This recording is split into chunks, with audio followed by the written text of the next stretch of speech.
Most WWE matches ever. Kane, over 1,700 televised matches. Glenn Jacobs has been a dentist, a Christmas creature, and a pyro-loving demon. But his most terrifying transformation might be into a stat machine.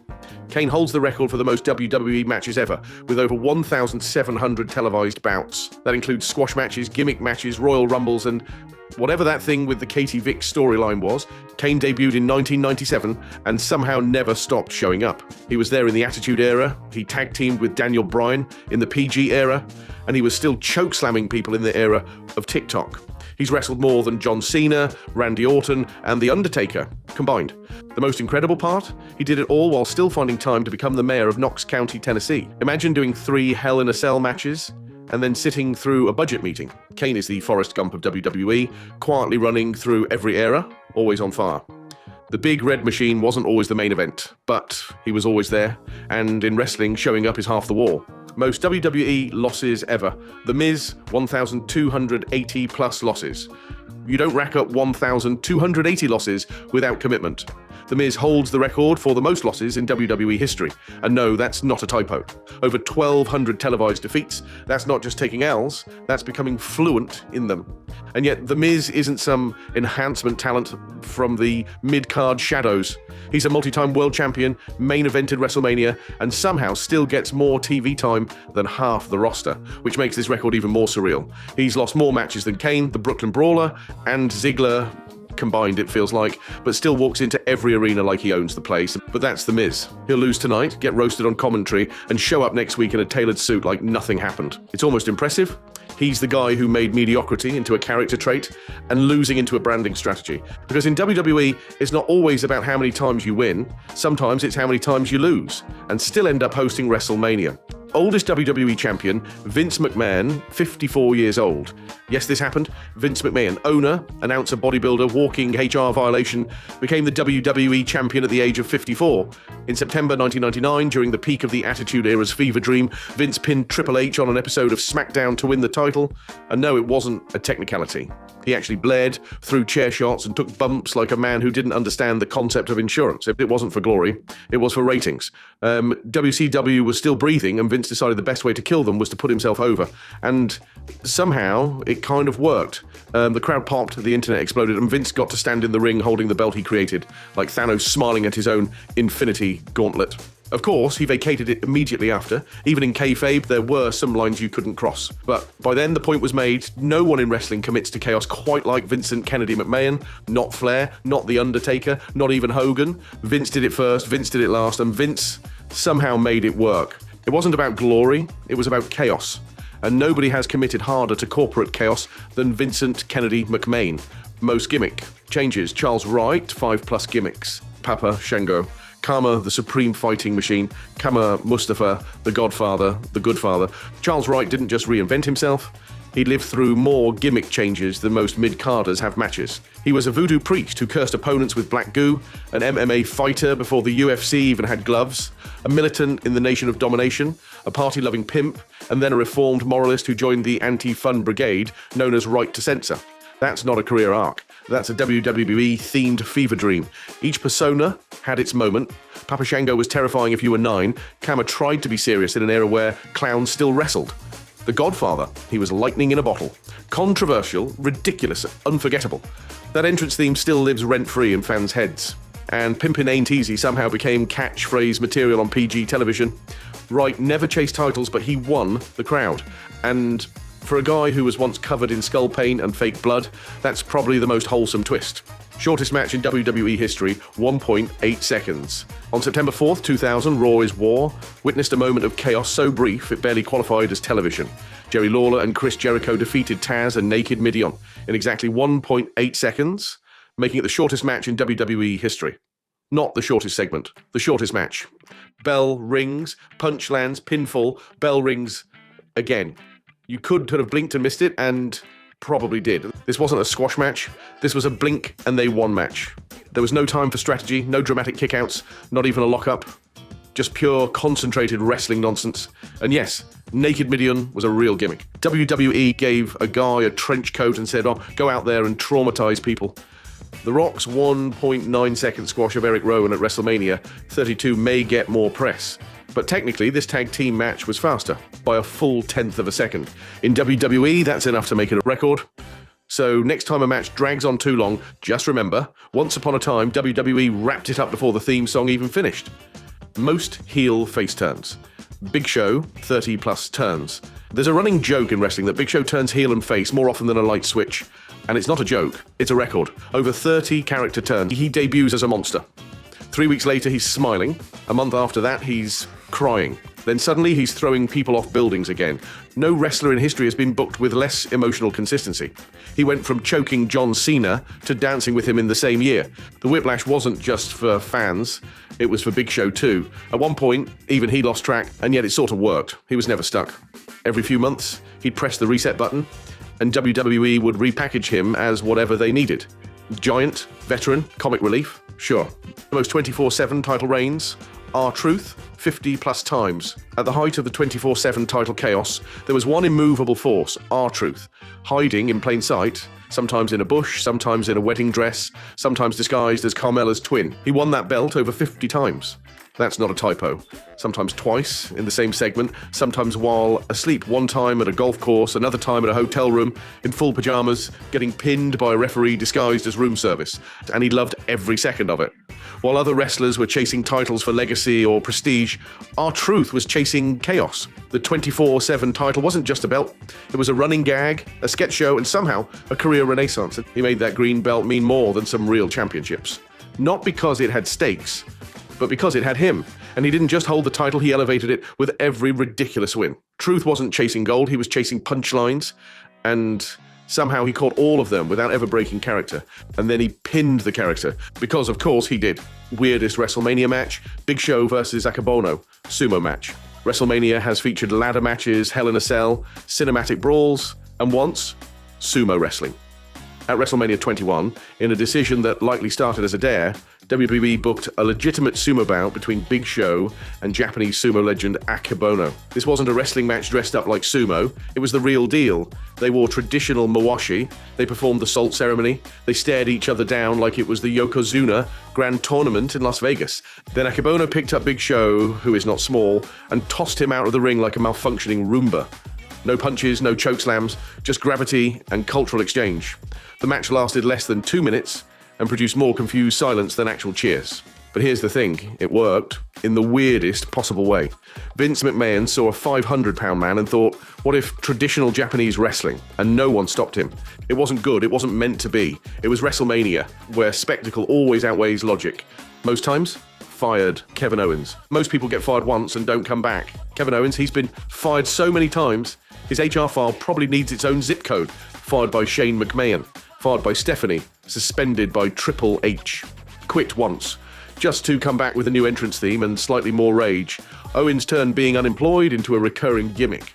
At this point, the WWE Universe doesn't ask if Kevin Owens will get fired again. They ask how theatrical it'll be. It's a bizarre badge of honor. 1 week he's stunned a McMahon and gets dragged out by security. The next he's pinning Roman Reigns in a title match. His employment status changes more than Raw's announce team, and somehow it only makes him stronger. Most wrestlers would lose momentum. Owens built a mythos. The guy who keeps getting fired but refuses to stay gone. The Terminator of Canadian sarcasm. And let's be honest, this isn't incompetence, it's strategy. In wrestling, getting fired often means you're on the verge of something big. KO just skipped the build-up and made it his whole arc. Shortest tag title reign, Cena and Miz, 9 minutes.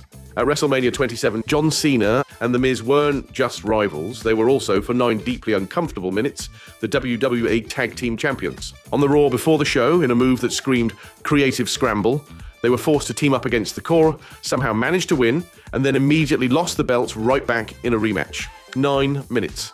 That's barely enough time to hit the ropes, tag out once, and yell at the referee. The whole thing was never about the titles. It was a storyline device. WWE wanted to crank up the awkward tension before their WrestleMania main event, and nothing builds animosity like forced cooperation and shared gold. Cena looked like he was helping an ex move out. Miz looked like he was allergic to teamwork. Compared to tag teams like Team Hell No, who were dysfunctional but entertaining, Cena and Miz were oil and water trying to do synchronized swimming. No chemistry, no vibe. Just mutual disdain and matching belts they didn't even want. Longest intercontinental title reign, Gunther, 600 plus days. For decades, the Intercontinental title was the workhorse belt, the one for guys who didn't main event WrestleMania, but could wrestle a 5-star match in their sleep. Then came Gunther, and suddenly it stopped being the belt you graduate from and became the belt you survive. In 2022, Gunther didn't just win the title, he colonized it. Every chop sounded like a gunshot.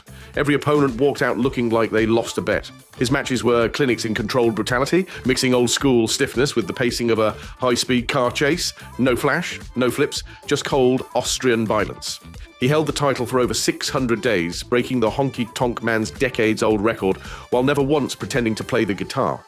Instead, he turned back challengers like Sheamus, Drew McIntyre, and literally anyone else brave enough to step in the ring. Gunther didn't just elevate the Intercontinental title, he made it feel like the most important championship on the show. At times, even more important than the actual world title. He didn't need catchphrases, he didn't need pyro, he needed about 12 minutes, a stiff breeze, and a victim. Most eliminations in a Royal Rumble. Brock Lesnar and Braun Strowman, 13. In 2020, Brock Lesnar entered the Royal Rumble at number 1, and for the first half of that match, he was the Royal Rumble. For over 26 minutes, the ring had a one-man occupancy limit, 13 straight eliminations, just suplexes, smirks, and a whole lot of suplexes again. He didn't just throw people out, he performed. He danced to MVP's entrance like he was in a good mood. He wasn't. He dumped tag teams like expired groceries. Kofi Kingston, Big E, Rey Mysterio, guys with legitimate vendettas, got casually ejected like they'd snuck in without a wristband. This wasn't just dominance, it was performance art. A mix of chaos and calculated violence powered by beef jerky and a part-time schedule. For a moment it felt like Brock might go coast to coast and then demand to headline WrestleMania against himself. And while he didn't win, his rampage ended in theatrical fashion. Ricochet with the low blow, McIntyre with the Claymore, and Brock taking flight like a bouncer getting ejected from his own club. Oh, and technically, Braun Strowman tied this record with 13 eliminations in the 2018 Greatest Royal Rumble. But let's be honest, only one of these actually counted. Longest single match time, Daniel Bryan, 1 hour, 16 minutes and 5 seconds. In 2018, Daniel Bryan wrestled the longest single performance in a televised WWE match of the modern era, 1 hour, 16 minutes and 5 seconds inside a gauntlet match on Raw. And sure, it was technically a series of matches, but Bryan was the common thread throughout, turning the whole thing into a one-man endurance marathon. He outlasted 5 different opponents and wrestled like a man powered entirely by quinoa and rage. He didn't just survive, he thrived. While most wrestlers burn out after 20 minutes and need 3 commercial breaks and a backstage segment to catch their breath, Bryan looked like he wanted overtime. Now, officially, the longest WWE match ever is still Bruno Sammartino versus Waldo von Erich in 1964, clocking in at a legendary 1 hour and 21 minutes, though that match ended in a time limit draw because that's just how wrestling worked back then. Bryan didn't break that record, but in terms of grit, pacing and sheer determination, he came close and did it on live TV. Most pay-per-view appearances, Randy Orton, 180 plus. If WWE had a frequent flyer program for pay-per-views, Randy Orton would have already earned enough miles to suplex the moon. As of now, Orton holds the record for the most WWE PPV appearances, clocking in at over 180. That's more than Cena, more than Triple H, more than The Undertaker. Randy debuted in 2002, and since then, he's been a quiet constant. Never the loudest, never the flashiest, but always there, slithering into another main event or upper mid-card blood feud. He's wrestled on nearly every kind of PPV. WrestleMania, TLC, Hell in a Cell, Breaking Point, remember that one? And whatever random single word now WWE used that year. What's more remarkable is how little fanfare this record got. No giant celebration, no commentary shout-out, just Randy showing up, RKOing someone, and heading home. And he's still going. In a business where longevity is the exception, not the rule, Randy's steady presence is almost supernatural, or maybe that's just good genetics and better pacing. Longest WWE title reign of the modern era, Roman Reigns, over 1,300 days. When Roman Reigns returned in 2020 with new teeth, a new attitude, and Paul Heyman in his corner, nobody could have predicted he'd just stop losing entirely. From August 30th, 2020 to April 7th, 2025, Reigns held the Universal Championship for an astonishing 1,316 days, making his run the longest world title reign of the modern era.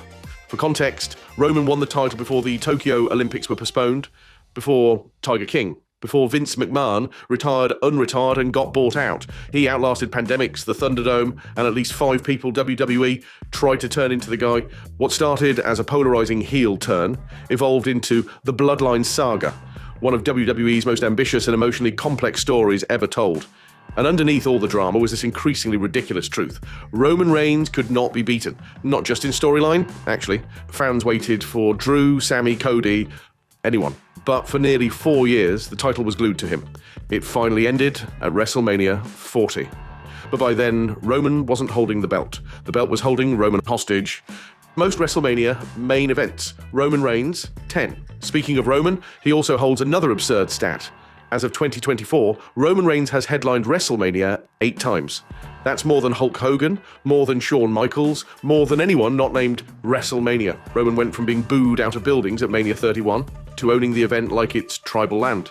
Sure, early on he was clearly being chosen, pushed to the top whether fans wanted it or not, but somewhere between being speared by Lesnar for the 4th time and stacking Edge and Daniel Bryan like folding chairs, he earned it. And he's done it across 2 eras. First as the clean-cut big dog, then as the manipulative tribal chief. Same spear, different swagger. His WrestleMania resume reads like a mount. Rushmore murder list, Triple H, The Undertaker, Brock Lesnar, Cody Rhodes, you name it. And unlike some part-timers, Roman doesn't just show up for the spotlight, he is the spotlight. 10 main events, 0 plans to slow down. Most matches in 1 year, Cesaro over 200. In 2013, Cesaro wasn't just the Swiss Superman. He was WWE's human content farm. That year, Claudio Castagnoli wrestled a jaw-dropping 214 matches, more than anyone else on the roster. And just to prove it wasn't a fluke, he did it again in 2014. That's over 400 matches across 2 years. House shows, Raws, SmackDowns, NXT guest spots, main events. If there was a ring and a ref, Cesaro was probably European, uppercutting someone into orbit. And it wasn't filler. He was defending the US title, tagging with Jack Swagger, putting on sleeper classics with mid-carders, and doing it all while maintaining the physique of a Greek statue carved from whey protein. His cardio, unreal. His charisma, still pending. What makes this record wild is it wasn't some big push. It was consistency. Cesaro was the guy you called when you needed someone to deliver. No ego, no complaints, just raw ability and tireless grind. He wasn't booked to be a star, but he performed like one anyway. Longest time between Rumble wins, Edge, 11 years. Edge won his first Royal Rumble in 2010, spearing his way through the field after a surprise return from injury. A classic comeback story. Then he retired. Permanently, his neck was done, his career was over, and the WWE Hall of Fame called early. End of story. Right. Nope. In 2021, Edge returned again, this time after 9 years off, and won the Royal Rumble for the 2nd time. That 11-year gap between wins is the longest in WWE history. Longer than some careers, longer than the existence of NXT 2.0. And he didn't just win it coasting. He entered at number 1, went the full hour, and outlasted names like Orton, Rollins, and Strowman. It wasn't nostalgia, it was a full-on return to form. Only Edge could retire, unretire, and win one of WWE's most grueling matches like he never left. He came back from oblivion and still outlasted half the locker room. First female referee in WWE, Rita Chatterton. Before there was Jessica Carr or any push for women's referees in WWE, there was Rita Chatterton. And if the name doesn't ring a bell, that's because WWE made sure it didn't. In the 1980s, Chatterton became the first licensed female referee in WWE history. A groundbreaking move. Quickly buried. She reffed a handful of matches on TV, got some press coverage, and then vanished from the company with no explanation. Years later, she'd come forward with serious allegations against Vince McMahon. Accusations that weren't addressed publicly for decades. The scandal essentially ended her wrestling career. So, yeah, the first female ref record isn't just a milestone, it's also a dark reminder of how WWE handled and often buried history that didn't fit the narrative. Today, WWE celebrates women in stripes. But Rita Chatterton did it first, and did it in an era that gave her no support, no legacy, and for a long time, no justice. Most Royal Rumble appearances of Kane, 20. The Royal Rumble is Kane's personal sandbox. Over his career, the Big Red Machine entered the Royal Rumble match 20 times, more than any other superstar. That's 2 decades of pyro, slow walks, gloved right hands, and dramatic eliminations that made you go, wait, he's still in. Kane debuted in the Rumble in 1999, and just never stopped. He's been in title picture rumbles, comedy rumbles, surprise rumbles, even one where he eliminated celebrities. Every version of Kane, masked, unmasked, corporate, and demon, has chokeslammed someone on the way to disappointment. The most impressive part? His consistency? He wasn't just filler. He meant something. Kane was the guy who'd clear a ring, wreck 3 guys, and then get eliminated by someone like Maven. It never made sense, but it was beautiful chaos. Youngest WWE champion, Randy Orton, 24 years old. In 2004, Randy Orton made history not with a punt to the skull, but with a clean win over Chris Benoit at SummerSlam to become the youngest world heavyweight champion in WWE history. Just 24 years old. That's barely old enough to rent a car, and somehow he was already holding one of the most prestigious titles in wrestling. It wasn't just a youth movement, it was a statement. WWE looked at Evolution's baby-faced assassin and said, yeah, let's give that guy the belt. The reign didn't last long, Triple H made sure of that, but it didn't need to. The point was already made. Randy Orton was the future, whether you liked it or not, and to his credit, he lived up to it. 20 years later, he's still main eventing and still drop-kicking people like his knees are made of rubber bands. Others came close. Brock Lesnar was 25. Theory had a cup of coffee with a briefcase. But Orton will always be the record holder. Rest easy, record, you're not getting touched anytime soon. Most title reigns overall, Edge 31. If collecting titles were a video game, Edge would be the guy who got every achievement before you finished the tutorial. With 31 total WWE title reigns, spanning singles, tag and mid-card gold, Edge became the Swiss Army knife of champions. He didn't just win titles, he hoarded them. Edge's secret, timing and chaos. He cashed in the first ever Money in the Bank, stole tag titles with Christian, and had a habit of marrying his way into storylines where titles mysteriously appeared. His reigns range from legendary, world heavyweight title runs, to oh right, he was US champion once. His tally includes 7 world heavyweight, 4 WWE, 5 intercontinental, 14 tag team, and 1 United States title. The man treated belts like accessories. What makes it comical is how little people realise this. Flair has more world titles. Cena ties Flair, but Edge, he's got volume. Quality, debatable. Quantity, undeniable. Edge didn't just seize the day, he seized every title while he was at it. RVD's perfect WrestleMania streak, 4-0. WrestleMania streaks are usually about longevity. Undertaker had 21 in a row. Cena's won most of his, but RVD, the man went 4-0 at WrestleMania and then dipped. Perfect. Undefeated. No weird losses to old legends. No squash matches that ruin the mood. Just smooth, clean W's. The best part? No one talks about it. That's so on brand for Rob Van Dam, who surfed through his WWE run like a guy perpetually 5 minutes away from a nap. His wins include a ladder match, a tag title defense, and even winning the Money in the Bank in 2006, which he later used to beat John Cena at one night stand. RVD didn't overstay. He didn't get pinned by the guy getting a push. He didn't turn heel and lose momentum. He showed up, vibed, kicked someone in the face, and left with a win. Perfection is rare. Perfection with zero effort is rarer. And that's just another high-flying 4-0 kind of day for Mr. Monday Night. Undertaker's WrestleMania wins, 25. The streak wasn't just a record, it was the mythos of WrestleMania itself. For over 2 decades, The Undertaker went undefeated at WWE's biggest show, racking up 21 wins before it was snapped by Brock Lesnar. He eventually finished with a mind-boggling 25 wins out of 27 appearances. That means for 25 years, you basically bet on Taker and won. He beat legends, monsters, icons, and on one occasion, Giant Gonzalez by DQ because rules. The number of careers that died trying to break the streak is staggering, and the fans live for it. When Brock finally beat him, you could hear a pin drop, and then that pin started crying. But even after that, Taker came back, won more matches, and built a win-loss record that feels like it belongs in a fantasy novel. It wasn't just about winning, it was about legacy, mystique, and a slow entrance that somehow hypnotized 80,000 people into silence. The streak is dead. The record still haunts. Most WrestleMania matches, The Undertaker 27. You'd think 25 wins would already seal it, but The Undertaker went one better. 27 WrestleMania matches. That's 27 career-defining performances, gimmick matches, main events, and yes, sometimes bad hair days. WrestleMania became synonymous with the dead man. From his debut against Jimmy Snuka in 1991 to his final boneyard match with AJ Styles in 2020, Taker wasn't just a participant, he was the show. Even when he wasn't in the main event, his match was treated like one, and that includes an array of match types. Casket matches, Hell in a Cell, no holds barred, and one time where he just sort of appeared out of the fog and beat Bray Wyatt without blinking. To wrestle at 27 different WrestleManias requires longevity, durability, and a complete lack of interest in retirement. That, or he really loved Dallas Stadium catering. Taker's streak may be over, but his presence at WrestleMania is eternal. Fastest MITB cash-in, Kane, 50 minutes. Most Money in the Bank winners wait weeks, months, even years before cashing in their briefcase. Not Kane. In 2010, he won the briefcase and then cashed it in 50 minutes later, on the same night. Jack Swagger was still warming up the car when Kane walked out, beat up Rey Mysterio, and became World Heavyweight Champion. It was the fastest cash-in ever, And it wasn't just a plot twist. It was a drive-through title change. This is Kane at his most unhinged. No plotting, no waiting for a champ to limp backstage. Just win, murder, title. The man skipped the waiting period like he was buying fireworks. And the best part, it worked. He held the title for months. This wasn't a fluke cash-in or a cheap finish. It was dominance. Other fast cash-ins exist. Ambrose did it within 2 hours, but Kane's will always be first. And possibly the only time the Pyro guy didn't even have time to get lunch. Heaviest wrestler ever, Yokozuna, billed at £589.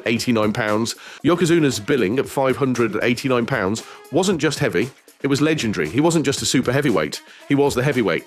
WWE exaggerated weights, sure, but in this case, they undersold it. By some accounts, Yokozuna's real weight may have neared 600 to 700 pounds in later years, and yet the man could move. He delivered leg drops, corner splashes, and had a sumo presence that made every ring rope look like it was holding back tears. He won the 1993 Royal Rumble, captured the WWE Championship at WrestleMania 9, and defended it against Hulk Hogan in a match that didn't end the way he hoped. But still, the dominance was real. WWE never had another like him. Even super heavyweights like Big Show and Vader didn't match that size. Braun Strowman was big, Yokozuna was gravity. He wasn't just the biggest wrestler in the company, he was the biggest force. And that sumo stomp still echoes through wrestling history. Most absurd puppet appearances, Bray Wyatt's Firefly Funhouse. Some WWE gimmicks walk the line between weird and genius. Bray Wyatt drop-kicked that line and replaced it with puppets. The Firefly Funhouse debuted in 2019, and suddenly, WWE programming featured a haunted children's show hosted by a man with PTSD and a puppet of Vince McMahon screaming, "Such good Abby the Witch, Mercy the Buzzard, Ramblin' Rabbit." They weren't side characters, they were full-blown co-stars. They showed up backstage, they interrupted promos, they got murdered, and came back. Ramblin' Rabbit alone died like 8 times. There's no official count for most puppet appearances, but no one else is even on the board. Not Doink, not Moppy, not even Santino's Cobra. Bray turned puppets into actual story devices, creepy, surreal, unsettling, and somehow it worked. It shouldn't have, but it did. And if you're wondering whether the puppets had lore, yes, they had deep lore. Longest time without blinking on camera, Vince McMahon, 2007 promo. In 2007, during an iconic backstage segment with Bobby Lashley, Vince McMahon stared directly into the camera and didn't blink for over 2 minutes, not once, not even a twitch. His eyes remained locked, wide, intense, and mildly possessed. This wasn't acting, this was a man fully committed to being a cartoon villain. It's unclear whether Vince even can blink. But that moment became the stuff of legend, not because of what he said, but because no human face should look that unblinking for that long, without a jump scare. The promo became a meme, a gif, and Loki, a psychological test. Watch it without blinking, and you win Vince's respect. Or at least a stare down. This wasn't just weird. It was a reminder that Vince McMahon doesn't follow human laws, not in storylines, not in booking decisions, and certainly not in eye moisture. Water is for the weak. Vince's stare is forever. Most surprising statistic, Roman Reigns, surpassing Hogan in Mania, main events. Yes, you read that right. Roman Reigns has now main evented more WrestleManias than Hulk Hogan.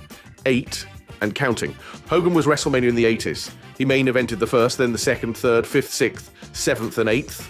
Roman, he main evented 31, 32, 33, 34, 37, night 2, 38, night 2, 39, night 2, and 40, night 2. That means Roman has surpassed the man WWE literally built the company around. The guy with the red and yellow, the guy who body slammed Andre, and yet Roman did it. Quietly, consistently, while getting booed out of buildings and then finally being allowed to go full God mode. It's a reminder that dominance can look different in every era, and that maybe, just maybe, even the golden boy of the 80s had to acknowledge the tribal chief. Believe that. If you enjoyed this, hit the subscribe button because there's more coming your way.